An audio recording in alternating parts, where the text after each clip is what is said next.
Welcome to Mic-Minded People, the podcast with me, Phil Fokus. I'm a drum and bass artist with over 25 years of experience in the world of underground music. But more importantly, I'm a huge fan of MCs. That's my passion. And in this podcast, I explore it from all angles: the culture, the craft, the conversation. So if you love MCs or you're curious and want to find out more, then this is the podcast for you. Shout to all my Mic-Minded people locked in. I'm just going to get straight into it. This is a very spontaneous episode. So it is 8 minutes past 8 Friday morning. And this is going to be up for you to listen to by the end of Friday afternoon. Not missing about, no long ting. Really felt inspired to come and do this episode today.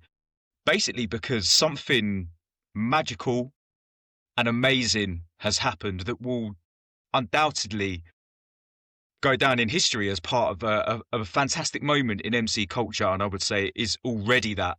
And of course, I'm talking about the reunion, isn't it? Let's call it what it is, the reunion between Dizzee Rascal and Wiley. So if you don't know what I'm talking about, and you might look, if you listen to this podcast, it's because you love MCs. This is all for the love of MCs.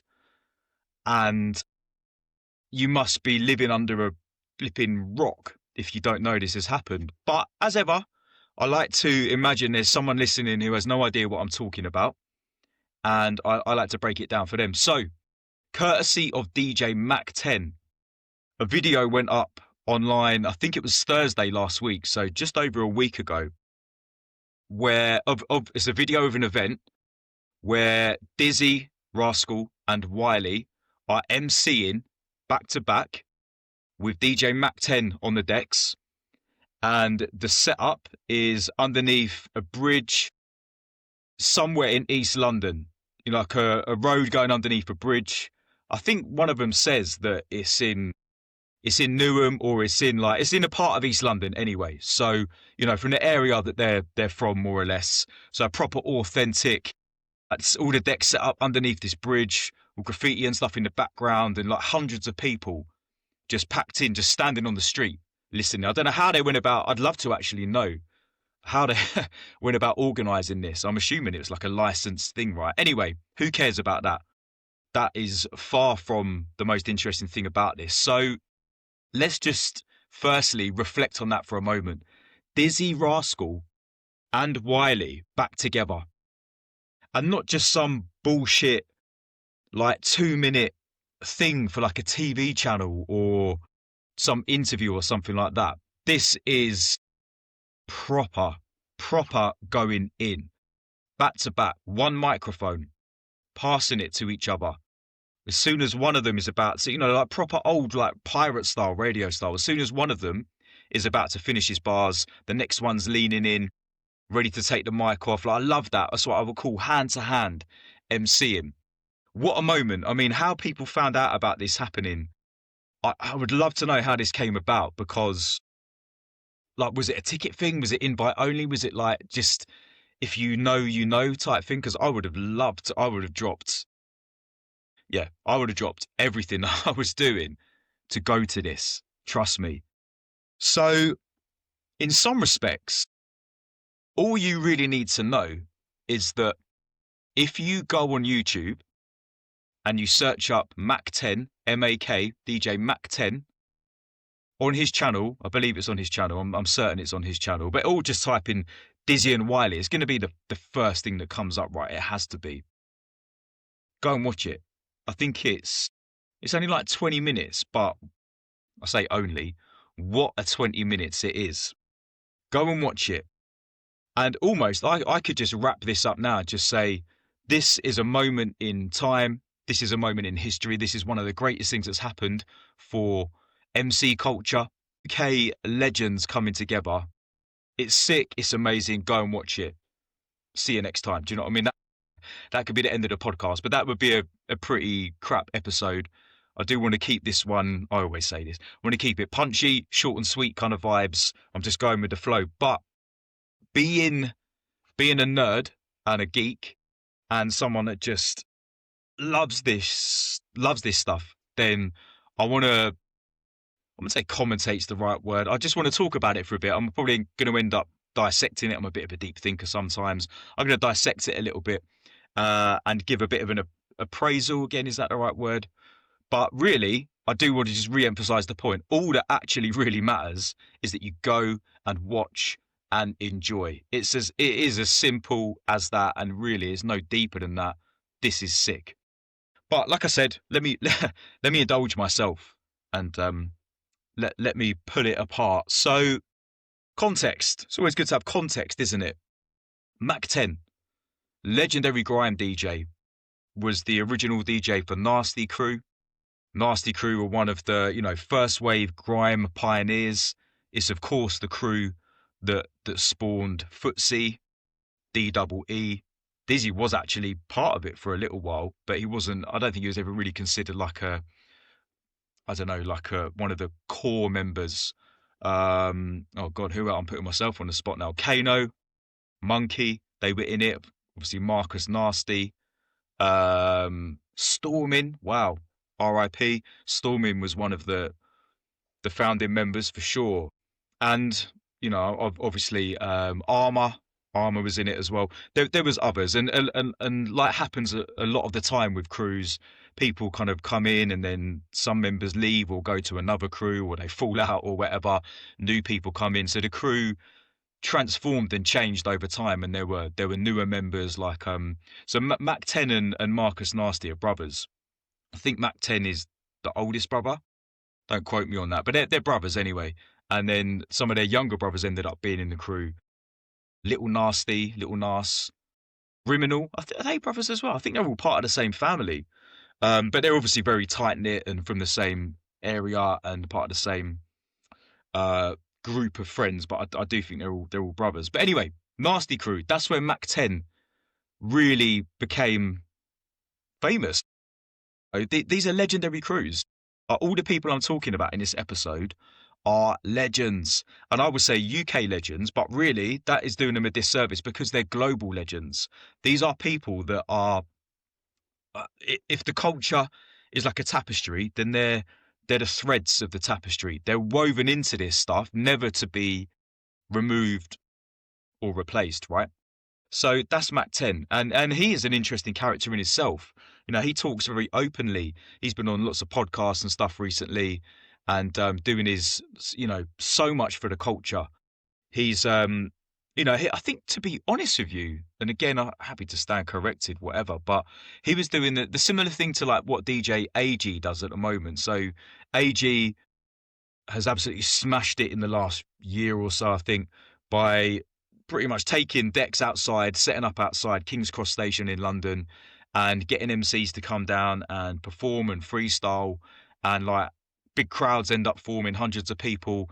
And he has like, initially it was kind of like members of the public were able to come on and do it, but also like legends of the scene from rap, hip hop, grime, D&B would all get involved. And then before you know it, he's got like big international artists like Will Smith was on it. I can't even think now of other people that have been on it. Like, did Ed Sheeran pop up? Like mad, just like global stars were on it, coming to King's Cross, and it became like the way for people to promote themselves and their new music and their singles. Mac 10 does his version of that, and dare I say it, I think maybe he was kind of doing it certainly in parallel with AG. Doesn't matter who was doing it first, I'm not bothered about that. But yeah, so Mac 10 was out and about, decks outside, and he had grime legends passing through and obviously still doing it. So like, salute Mac 10, like, supporting the culture. But going back to what I was saying, he the reason he's even more interesting than just what he does musically, which on its own is more than enough. He talks openly about his struggles with addiction, drug addiction, and things of that nature that have gone on in his life. And he's a really interesting character. And the reason that I find him inspiring, I find all of these guys inspiring, but these are guys in their 40s who have found a way to stay relevant.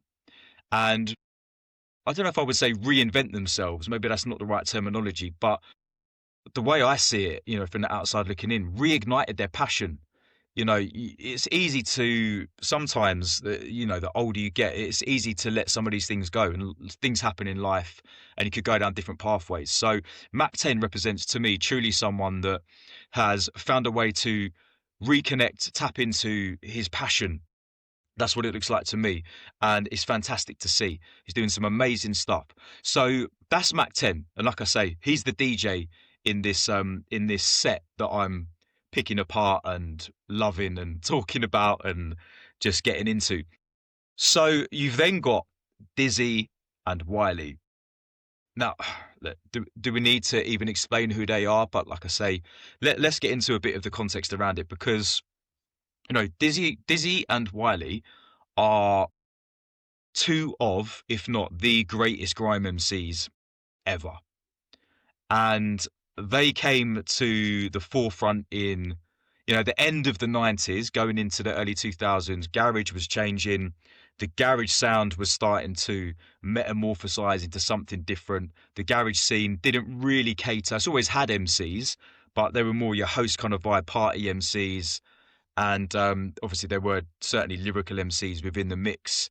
You'd hear someone like Creed or people like Rankin, MCs that I love, going in. They would go in. They weren't just doing the oi oi, CKP. Like, they're sick MCs. But there was a certain flavour to garage, and garage started to get a little bit darker. DJs such as Slimzy came along and started playing a different version of garage. People were calling it dark garage or grimy garage. And even, Slimzy is quoted as, famous, infamous for playing drum and bass and jungle tracks on a much, much slower speed. So they slowed them down to garage tempo so that the MCs could bar out. And obviously Dizzee and Wiley and all their peers came from jungle drum and bass, like we all did, really.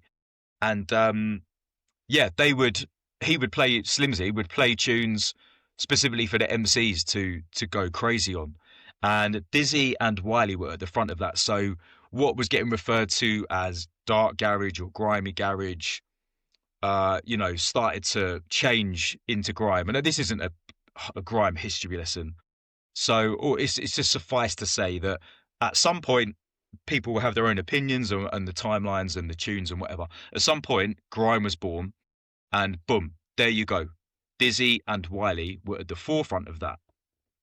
And legendary sets at raves like Sidewinder were out there. Slimzy, Dizzee, and Wiley at Sidewinder, they are moments in time that define the culture. So again, you could almost do like a little past and present comparison. If you go back to those early 2001, maybe 2002-ish Sidewinder sets, that real early grime vibe, then Dizzee, Wiley and Slimzy, like I say, they're the ones to go and check out. They did some sick studio mixes as well. So back in that time, Wiley had kind of brought Dizzee through. I think Dizzee's a little bit younger. Wiley had brought Dizzee into the camp. This is the time of Pay As You Go Cartel, early Roll Deep days. They obviously formed a bit of a partnership and were known throughout the country, if not further afield, for just absolutely killing it on the mic, going back to back, legendary status. And then something happened. And again, like, I'm no grime historian, but I'm just a huge fan of this. I read all the books I can get my hands on. I listen, I watch, I talk about it to friends and other fellow MC nerds who like to geek out on this stuff. And unashamedly, by the way. And yeah, stuff happened. And I think one of the defining moments is 2000 and... Is it 2003? I think it's 2003. Something happened in Ayia Napa. So Ayia Napa is the hotbed for garage and then this sort of darker garage grime sound. Bit like Ibiza was and is for house music. Ayia Napa played that role for the garage scene.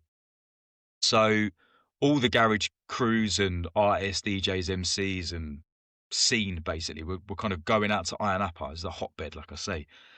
And some stuff happened in 2003, and this is widely documented and talked about. So I'm literally just paraphrasing off the head top here. But a situation arose which was between, let's just say it was like Dizzee and his people and So Solid crew and their people. Whether this is members of the crew or like affiliates or just people that were in and amongst the mix. But for simplicity, is to say an altercation happened, which involved Dizzee and So Solid crew, and Dizzee ended up getting stabbed, and it seemed to mark the certainly the beginning of the end of the relationship between Dizzee and Wiley. And from what I understand of it, I haven't read some of the stuff for a while, but just just what's in my head. Then there was a feeling that Wiley, because he was the older one, like he was maybe should have been a bit more responsible for Dizzee, or whether people felt that, or whether Dizzee felt, and obviously I can't talk on their behalf, but whether Dizzee felt that Wiley should have like had his back a bit more, or something happened. Like I'm not entirely sure, but it was certainly an incident that sparked a bit of a separation between the two of them. So maybe previous to that, they were, to coin a phrase, rolling deep together at all the raves. And then they started to move apart after that. And I think also on a wider perspective, Dizzee moved away from the grime scene a bit after that. Had Boy in the Corner already come out by this point, 2003? I should know this, I can't think, but I'm guessing it probably had. It must have. But yeah, so that they kind of separated, and it seemed to like their friendship was a bit splintered, and I don't really think they ever managed to rekindle it. Now, no one really seems to say that there was a distinct beef between them, but Dizzee just moved away from the grime scene a bit, and I think that's the distinct difference here, is that Wiley has been embedded in the grime scene since day one. I mean, arguably he invented grime. He's 100% always been at the forefront of it and is a true pioneer of it. He's the godfather of grime, right? He's always been embedded in grime. If you just look at his back catalogue, the albums he's put out, the mixtapes, Tunnel Vision mixtapes, albums, always pushing new talent, bringing so many MCs into the mix. Chipmunk is just one example of a younger artist that Wiley helped to nurture. There's countless others, countless. And he's there at the forefront, pushing it all the time. And I think what seems to me what happened with Dizzee is that he maybe, whether he felt a bit jaded after this whole incident or whatever, or just artistically, I'm pretty sure he said in interviews that he never really saw himself as just, in inverted commas, only a grime artist. And that's fair enough. Artistically, people want to go in different directions. So Dizzee went more down obviously Boy in the Corner as well, just to talk on that quickly. Obviously, it's a legendary album. I mean, he won a flipping Mercury Music Prize for that, which is crazy. And I think some of the music was even made or the ideas were kind of put down in some of his music lessons at school, or inspired by school music lessons, like messing around with Cubase and stuff like that. So from early, he was making beats. And as is Wiley, they're both producers, MCs and artists, and they do the whole shebang. But I always felt like when I listened to Boy in the Corner, it's a sick album. And it is a grime album because it's got that grime mentality. The ethos behind it is grime. It sounds like grime, encapsulates the mood of that era. But a lot of the tracks on it aren't really what you would kind of call a grime sound, even though I've just said it is a grime sound. I hope you know what I mean. It's not like typical grime. Some of them are quite slower beats, almost like a grimy version of hip-hop, quite sparse, quite pensive. The mood on it is quite reflective. It's not like a high-energy grime album, if that makes sense. I think when you compare Boy in the Corner to some of the music that Wiley was making almost in parallel at the same kind of time, it sounds very different, and obviously they are very different artists. But nonetheless, it's a grime classic, and I'm proud to say I've actually got a copy of it on vinyl when he re-released it a couple of years back. Sick, like white and yellow vinyls. And I actually saw him perform quite a few of the tracks from the album when he came and played in Hitchin, of all places. Big up the Hitchin crew yet again. But yeah, so Dizzee ended up going off on his own direction, and he then put out, what was the second album? Always get confused here. Was it Maths in English? Can't remember. He did a second album which had Stand Up Tall on it and some tracks that were still of a grime nature. But I think by album 3, or getting, as things developed, then he started linking up with, started doing the more commercial, kind of catchy, poppy sort of tracks, the Calvin Harris stuff.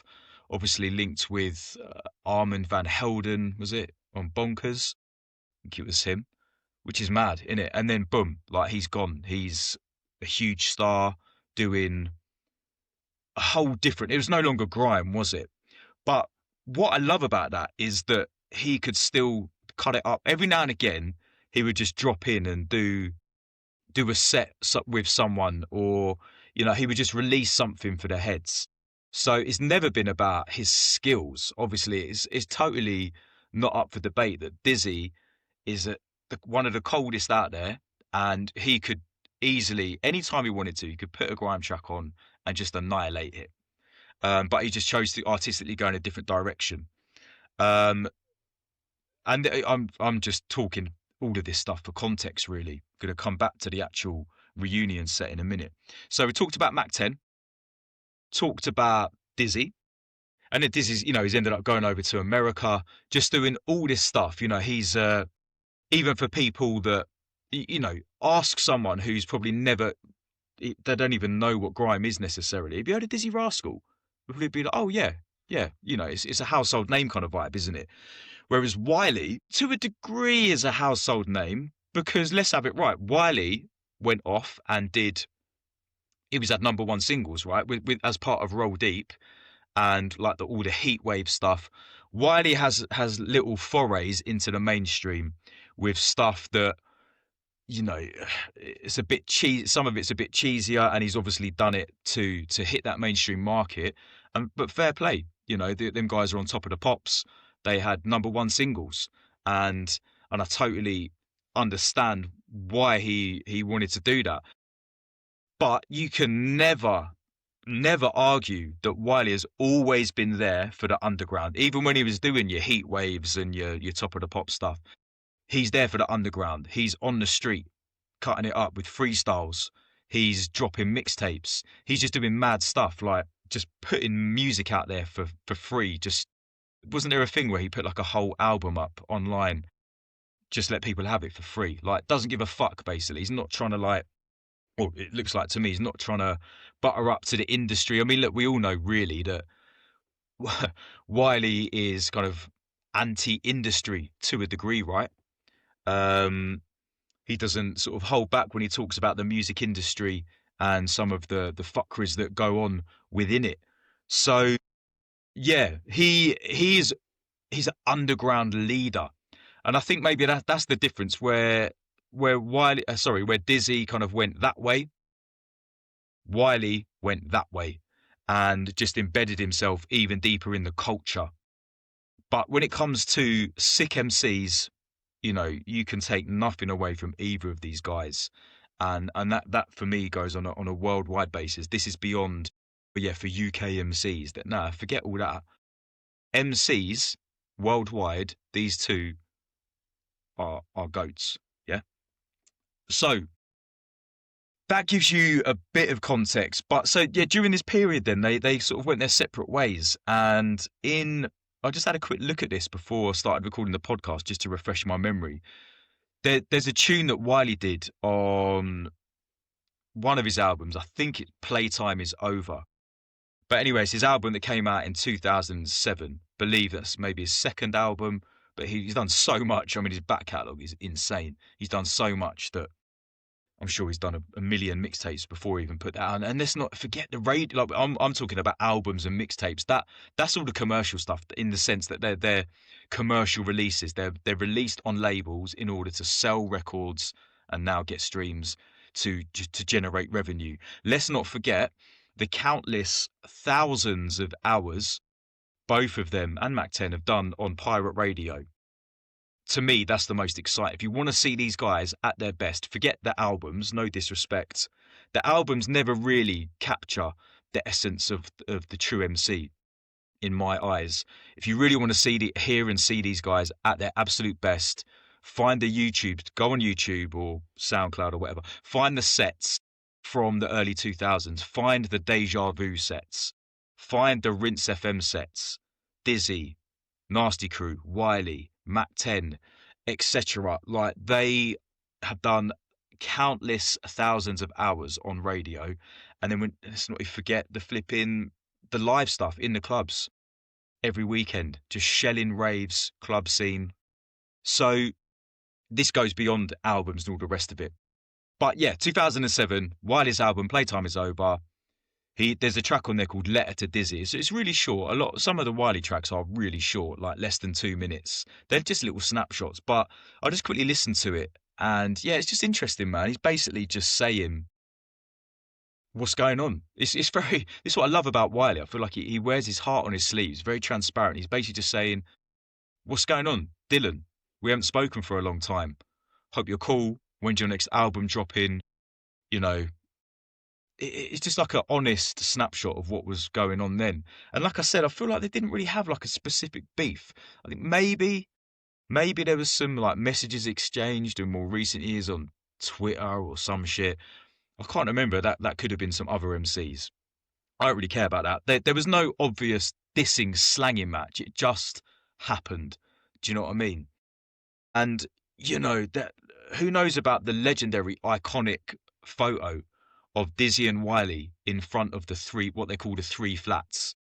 I can't remember what estate it was. Must have been in Bow somewhere, right? In and around Bow or Roman Road, or you know, the area that they're synonymous with. But yeah, that iconic black and white picture of Dizzee and Wiley sitting in front of the three flats. So nostalgic, such an amazing picture, and that encapsulates that time. So yeah, like I'm sort of painting a picture here. They went their separate ways, and a long time has elapsed. What's that? 2003, and now we're talking about September 2025. These guys, for the first time ever since then. I mean, I can't think of a time ever since then that they've linked up. It just wasn't happening, right? They were in like different worlds, different zones. And like I said, I'd love to know how this all came about. What conversations happened? Who sorted this out? Were there agents and managers involved? Or was it like, no, fuck all that industry shit. Let's do this. Let's just do this between us. Were they WhatsApping each other? Were they on the phone? I'd just love to know. I'd love to know. By the way, if anyone knows the backstory to any of this, please do hit me up and school me out, because I need to know this stuff. But something magical happened. Mak 10 brought them together again. And this performance is just so special for all the reasons. I mean, it's obvious why it's special, isn't it? Because everything I've just told you about the history of these guys coming to, they've got between each other, the history that they share, the times that they share, the moments, the memories. They're now both in their 40s on stage. When I say stage, this is a makeshift stage underneath a bridge, for like the road going beneath it, like proper like East London vibes. And so here's a couple of reflections I've got. I've only watched it once. So I'm going to be watching and listening to it again. I want to play it to my son, actually. Shout out to my son Dexter. He's only 11, but he loves a bit of Wiley and Dizzee. And I think it would be cool for him to see this. I think it's pretty child friendly. They're not like doing anything like swearing their heads off or anything like that. But yeah, what instantly jumped out at me is that Wiley sits down for the whole performance. Wiley is sitting down and Dizzee's standing up. And just from the offset, you know, Mak 10 is playing classic grime stuff, your Roll Deep Creepers and all the classic tracks that you would expect from that era.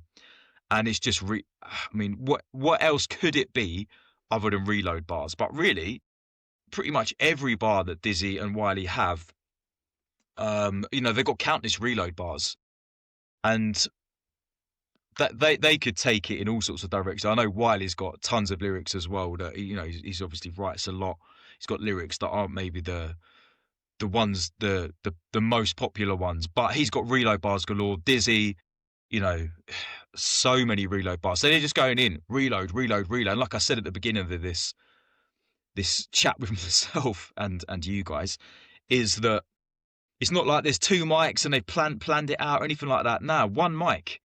Whether that's by design or not, I'm not sure. They do try and get a second mic working, because they're saying there's a bit of feedback. But I think it's actually benefits from the fact that it's just one mic. And Dizzee's just going in, Wiley takes the mic, reload, bam, and it is just amazing. And one thing that stood out to me is watching Wiley, right? He's just sitting there with his eyes closed, just zoning out.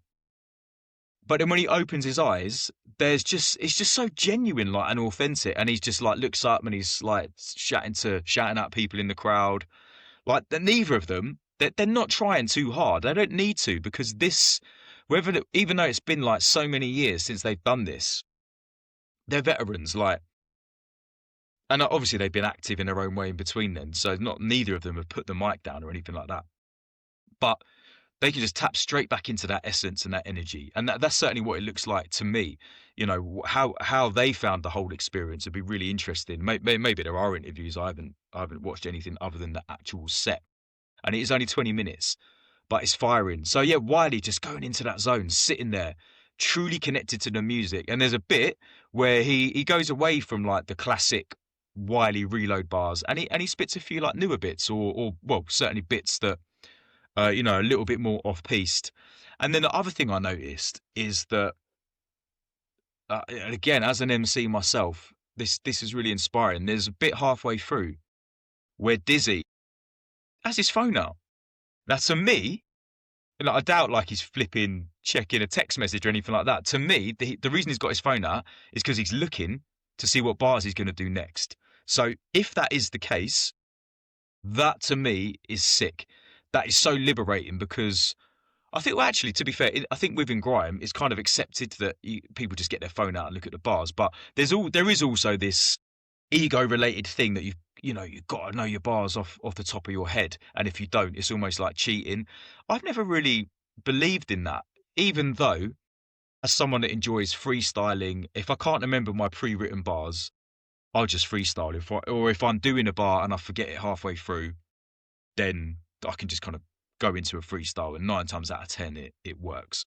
But there is nothing wrong with looking at your phone. And I know from conversations I've had with fellow MCs and friends in the MC world, people will do this. And as a nice little top tip for people, for other MCs, and this has come up in a lot of conversations, it can be really helpful to have on your phone, in your phone notes, just like the first sentence or the first couple of words of that bar. Because what I tend to find, my memory is not the greatest, and once I get going, the bar falls into place. But sometimes you're like, you can't quite remember that, what bar should I do now? And if you're vibing, you're in the moment. That's like I say, as someone that likes freestyling, I don't really worry too much about it. But if you're thinking, I really want to get that bar out, not that, that's a bar that I want to perform to people, and you can't, there's always certain ones that I can't remember the first word or the first line, but once it kicks in, boom.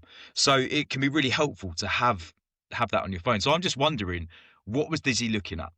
But I said this to a friend yesterday, actually, like, look, if Dizzee can stand up on a stage, literally on a stage, but also on the world stage, on the internet, in front of everyone that's watching this seminal moment, and just look at his phone, to me, that is the sign of a true bad boy.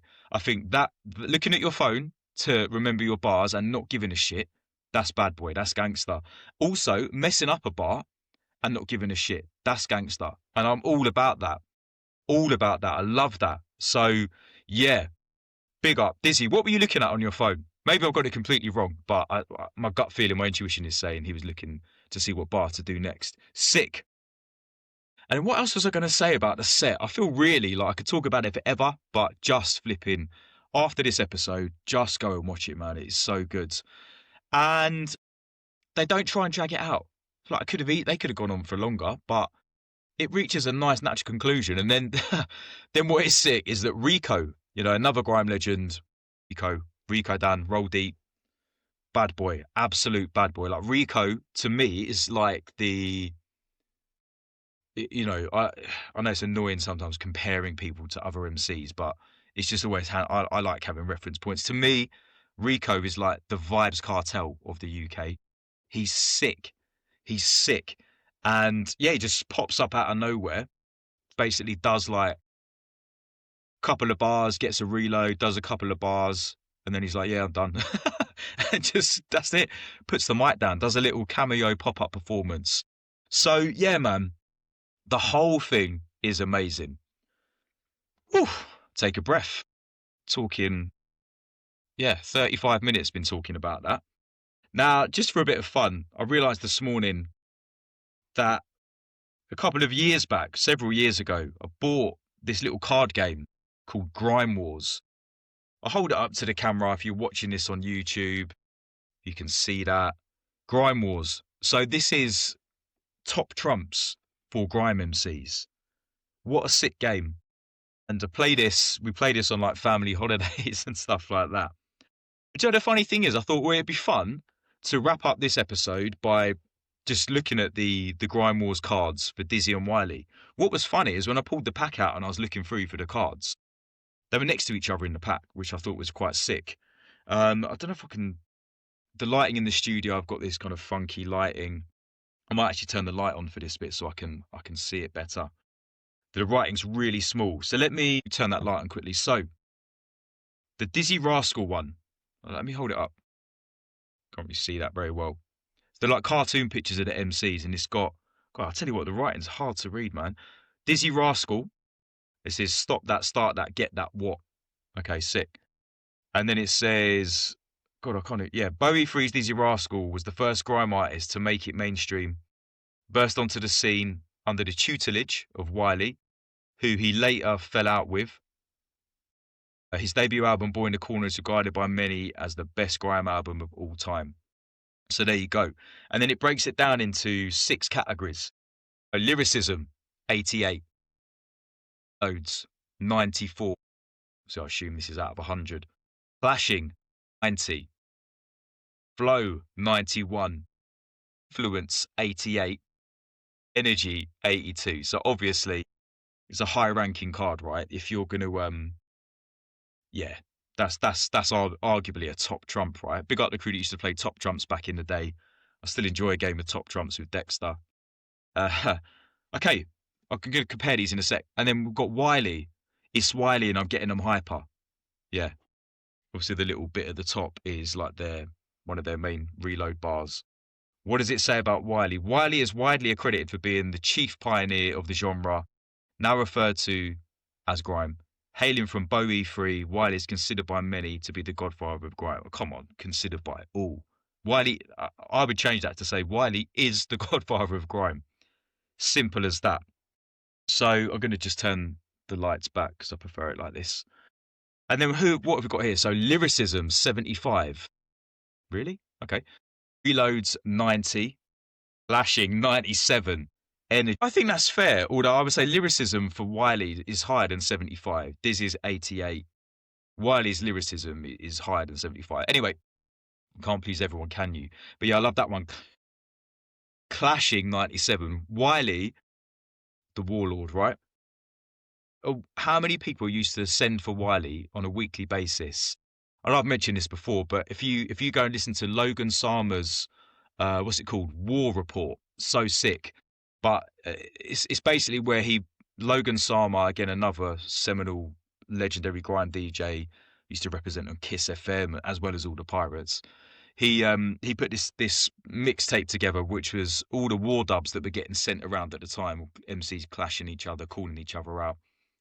And there's a section of it where Logan's kind of talking through it, and he's like, this week I've had about 6 dubs sent to me, all against Wiley. So all these different crews were kind of ganging up on Wiley, if you like. And Wiley's just sending back one by one by one. Wiley, yeah, he is clashing. So 97 for clashing could easily be 100, right? Let me just quickly compare some of these just to see. So lyricism, Dizzee wins. This is obviously... I'm just looking at the cards. Reloads, Dizzee wins. Okay. Clashing, Wiley wins, obviously. Flow, Dizzee wins. Influence, yeah, look. Influence, 96, Wiley. Like, obviously, he's the most influential grime artist. Energy, Wiley takes it by 1 point. Yeah. So, I suppose, like, without actually doing the maths, Dizzee probably wins that one, but yeah, in my opinion, I'm getting really deep into this now. Do you know what I mean? Wiley is the ultimate grime MC. So yeah, Grime Wars, and it's a sick game, man. I'm not going to go through all the cards. You got Devlin, Dirty Goods, Temper T, Bugsy Malone, okay, Jammer, Prez T, Prez T, another legend. Yeah, Flirter D, Lethal B. This is a sick game. Obviously, and there's like people like that at the time were sort of doing everything like Izzy Gibbs or Storms is in there, D Double, Big Nasty, Novelist, Big H. This is a sick game. I've often wondered, right? Imagine, because I'm obviously from the drum and bass world. Imagine if they did a drum and bass version of this, drum and bass jungle version. I mean, I think it's a brave move. Whoever created this Grime Wars game, big up, because other than the fact that I've thoroughly enjoyed playing it and it's a great little geeky thing to have, it's quite tricky putting this. Like, how many egos get bruised when you put this together? How many? Just imagine you create this game. How many phone calls does the person get? Oh, bruv, well, I'm only like Lethal B lyricism 68, Crazy T 62. That's even lower. But then again, maybe it's fair because let's have it right. If you Crazy Titch and Lethal B, I don't know actually. I think Crazy Titch did have some more lyrical bars. Lethal B is like a punchline man. Do you know what I mean? Top line man, isn't he? So maybe to be fair, it's not like it's deep lyrical content with him, but the energy, the flow, the delivery. That's why it's so fascinating, this whole MC thing, because you don't have to have the sickest lyrics. You can be the sickest MC without the sickest bars. We know that. And you can have all the bars in the world and get zero vibe with the crowd. Bars do not maketh the MC. I'm going to do mental note, I'm going to do an episode about that. I've got a lot to say about that. But yeah, going back to my point, just imagine if a drum and bass version of this was done. If you're listening to this and you're a drum and bass fan or you're a drum and bass MC, what do you think? How many egos would get damaged and dented in the process of making that game? But wouldn't it be fun? I'd love to see this. I don't think I would want to put myself on the chopping block, if I'm being real, and create the game myself. Who would be your top trump? Who would be your top trump? I think, like, I'm just talking out loud, thinking out loud. I mean, look, Skibbity, because in the actual top trump game there was a top trump card, wasn't there? I know in the Marvel one that I've got is Spider-Man. Skibbity be the top trump. Stevie Hyper, GQ, would be interesting, wouldn't it?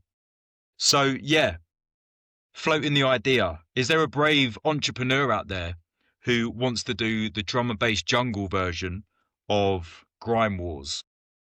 I suppose because the clashing element and what categories would you choose? Like, there's not really clashing in D&B and jungle, is there?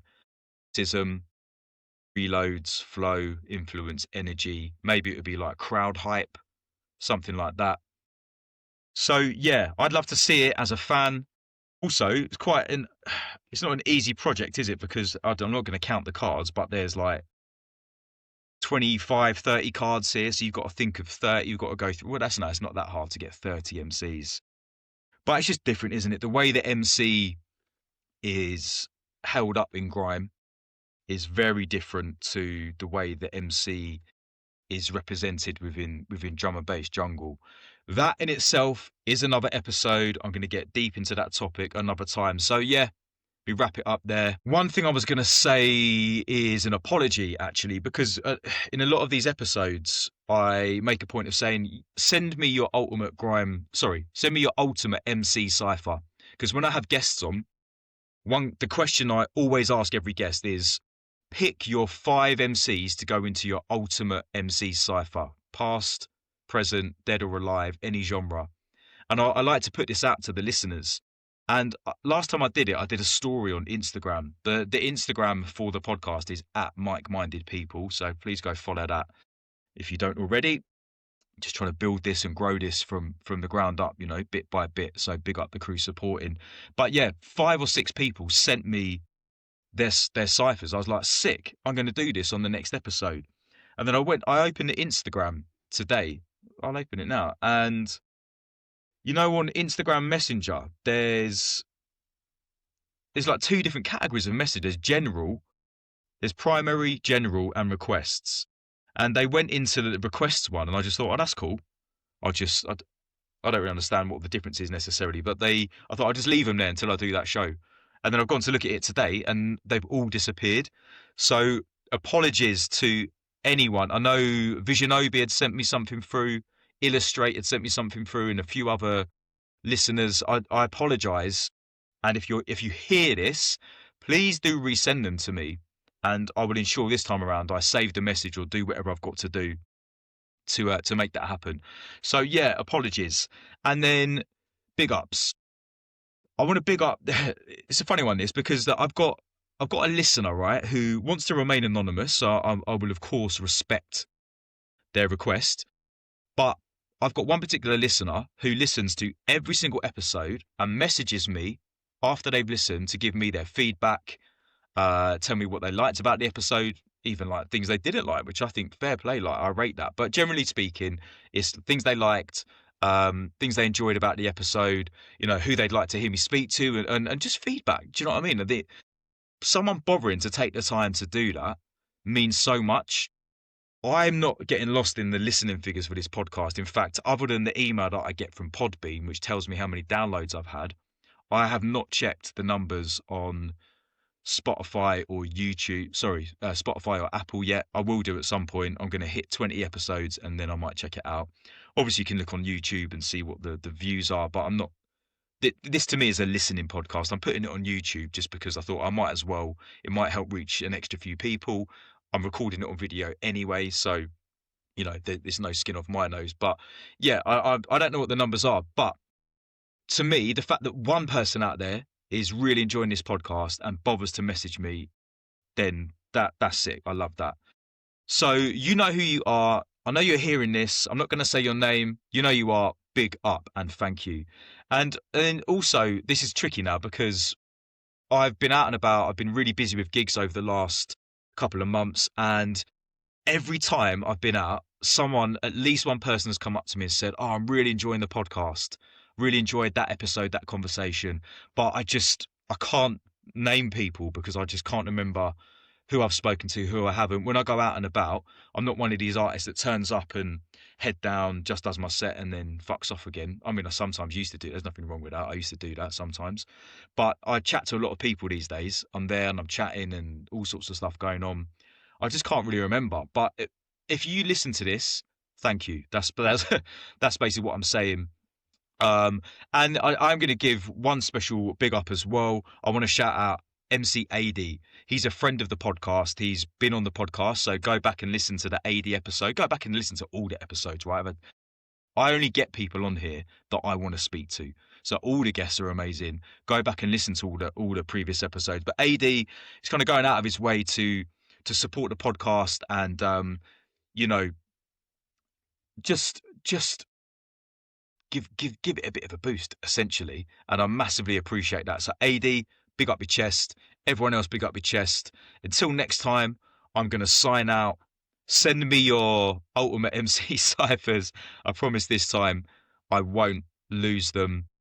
Please do all the follow, like, and subscribe stuff that podcasters tell you to do. Obviously, it really does help grow the listening base. If you're watching this on YouTube, you can also listen to it on Spotify and Apple and vice versa.